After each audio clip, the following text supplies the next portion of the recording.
ప్రభునామముకు స్తోత్రములు. SRK channel వీక్షకులందరికీ నా హృదయపూర్వక వందనాలు చెల్లిస్తున్నాను. ఈరోజు క్రీస్తు శిలువలో పలికిన మొదటి మాట, తండ్రి వీరేమి చేయుచున్నారో వీరు ఎరుగరు కనుక వీరిని క్షమించుము. ఈ మాటను గురించి మనం ధ్యానించుకుంటే, క్షమించుము అన్న మాట ప్రేమ యొక్క ఫలము. ప్రేమ లేని చోట క్షమాపణ అనేది కనబడదు. ఇప్పుడు యేసుక్రీస్తు శిలువలో వీరిని క్షమించమని అన్నాడు అంటే జనులపై అతనికి కలిగిన ప్రేమ మనకి కనిపిస్తుంది. మొదటిగా యేసుక్రీస్తు ప్రేమను చూపించడానికి గల కారణము, తండ్రి అయిన దేవుడు సర్వలోకమును ప్రేమించిన వాడై ఆ ప్రేమను బట్టి సర్వలోకమును విమోచించుటకు తన కుమారుడైన యేసుక్రీస్తుని దివి నుంచి భూమికి పంపించాడు.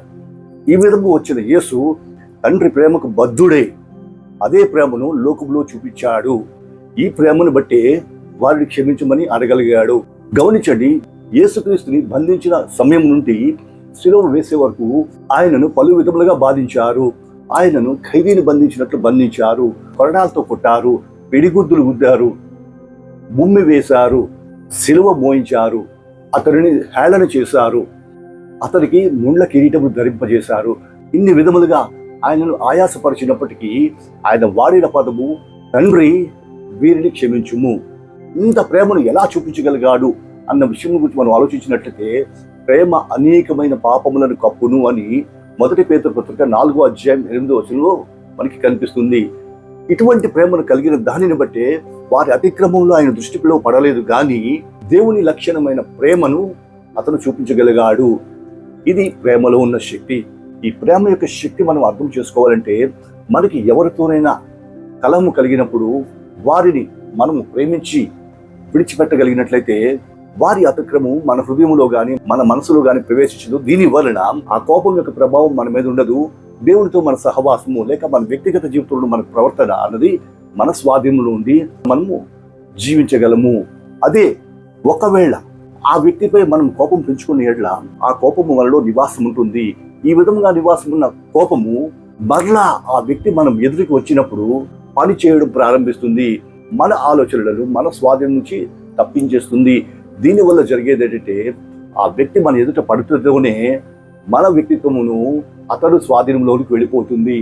దీని వలన అతడు మన ఎదుట ఉన్నంత వరకు మన ఉద్దేశ ప్రకారం మనం జీవించలేము. ఇప్పుడు వ్యక్తిగా మనం ఉన్నప్పటికీ మన వ్యక్తిత్వము అతని ఆధీనంలోకి పోయింది. ఈ విధంగా కోపం వలన మన వ్యక్తిత్వం మన స్వాధీనంలో లేకుండా పోతుంది. అదే క్షమించి వేసినట్లయితే అక్కడితో ఆ విషయము మరుగైపోతుంది. దేవుని యొక్క ప్రేమ నీలో వృద్ధి చెందుతుంది. ఈ విధంగా వృద్ధి చెందుటని బట్టి దేవుని యొక్క దీవెన నీ మీద కలుగుతుంది. అందుకే ఎఫెసీ పత్రిక 4వ అధ్యాయం 26వ వచనం అంటాడు కదా, కోపపడుడి గాని పాపము చేయకుడి, సూర్యుడు అస్తమించు నాటికి మీ కోపము చల్లారిపోవాలి అని ఇక్కడ చెప్పి ఉన్నాడు.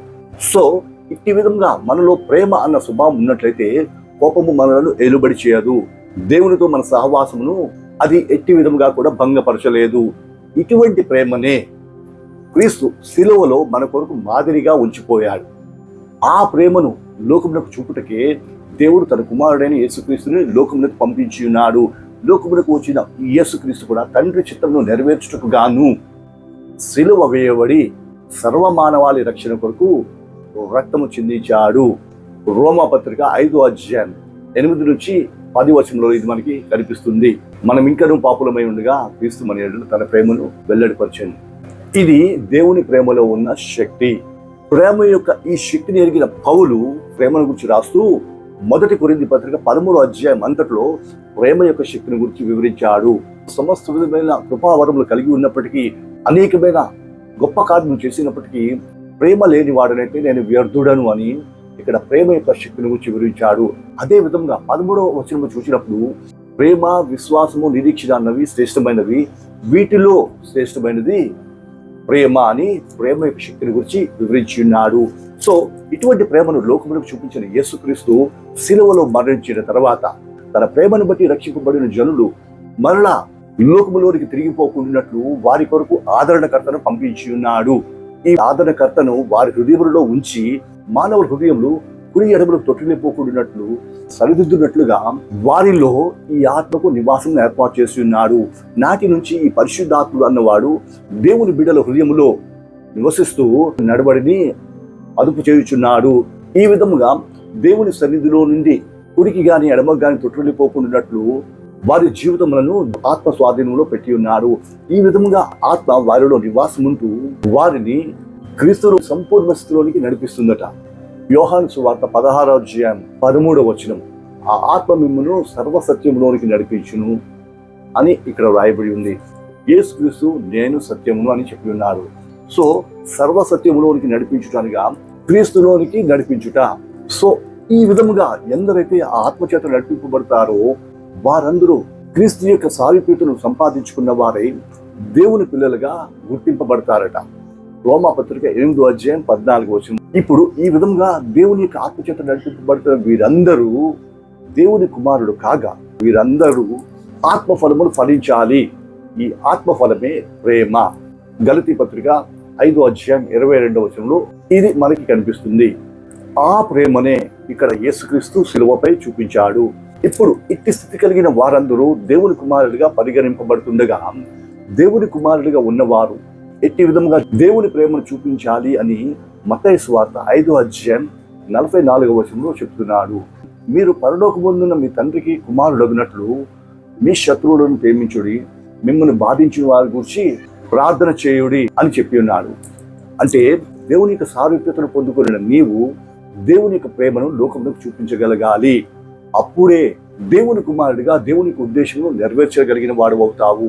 అట్టి విధంగా దేవుని యొక్క ఉద్దేశమును నెరవేర్చుటగానే లోకంలో నిన్ను రక్షించుకున్నాడు.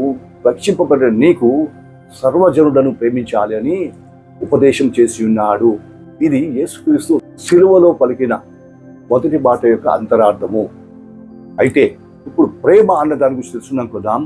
ఈ ప్రేమను వ్యక్తపరచుట 2 రకములు. ఒకటి సహోదరుడి పట్ల ప్రేమ, 2 అన్యుని పట్ల ప్రేమ. సహోదరుడి పట్ల చూపించవలసిన ప్రేమ ఎట్లుండాలంటే గద్దింపుతో కూడినదిగా ఉండాలి. మత్తయి సువార్త 18:15 ఇది మనకి కనిపిస్తుంది. సహోదరుడు అనబడిన వాడు అతిక్రమం జరిగించిన యెడల అతనిని రహస్యంగా తీసుకుని పోయి గద్దించాలట. ఈ విధంగా చేయటం వలన ఆ ఆత్మను రక్షించిన వాడు అవుతావు అని ఇక్కడ చెప్పబడి ఉంది. సో సహోదరుడి పట్ల ప్రేమ చూపించడంలో గద్దింపు కనిపించాలి, దిద్దుబాటు కనిపించాలి. పొరుగువారి పట్ల చూపించవలసిన ప్రేమ ఎట్లుంటుందంటే అతనిని ప్రేమించాలి. అతడు నీ పట్ల జరిగించిన అతిక్రమమును నువ్వు క్షమించగలగాలి.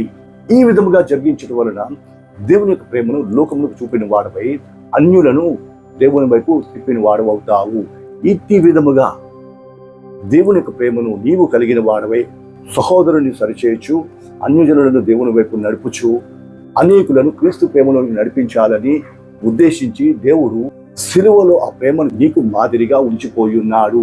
సో ఆ శిలువ రక్తంలో కడుగబడిన నీవు నేను లోకములో అట్టి విధమైన మాదిరిని చూపిస్తూ సర్వజనులను దేవుని వైపు తిప్పవలసిన వారమై ఉన్నాము. అట్టి విధముగా మనము జీవించి దేవుని యొక్క ఉద్దేశం నెరవేర్చిన వారుగా ఉండాలని కోరుతూ ప్రభువు పక్షంగా ఆయన మాటలు ముగిస్తున్నాను. దేవుడి వాక్యమును అందరి వినికిడిలో ఫలింపజేయను గాక. ఆమేన్.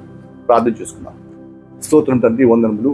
ఇంతవరకు సిలువలో పలికిన మొదటి మాటను గురించి మేము ధ్యానించుకొని సిలువలో నువ్వు చూపిన ప్రేమను మేము నేర్చుకొని అట్టి విధమైన ప్రేమను లోకంలోకి చూపవలసిన వారమై ఉండగా ఆ ప్రేమను కలిగి అనేకులను నీ వైపు తిప్పున్నట్లు నన్ను మమ్మను తీర్చిదిద్దండి, మహిమను పొందండి. యేసు నామమున అడుగుచున్నాం తండ్రి. ఆమేన్.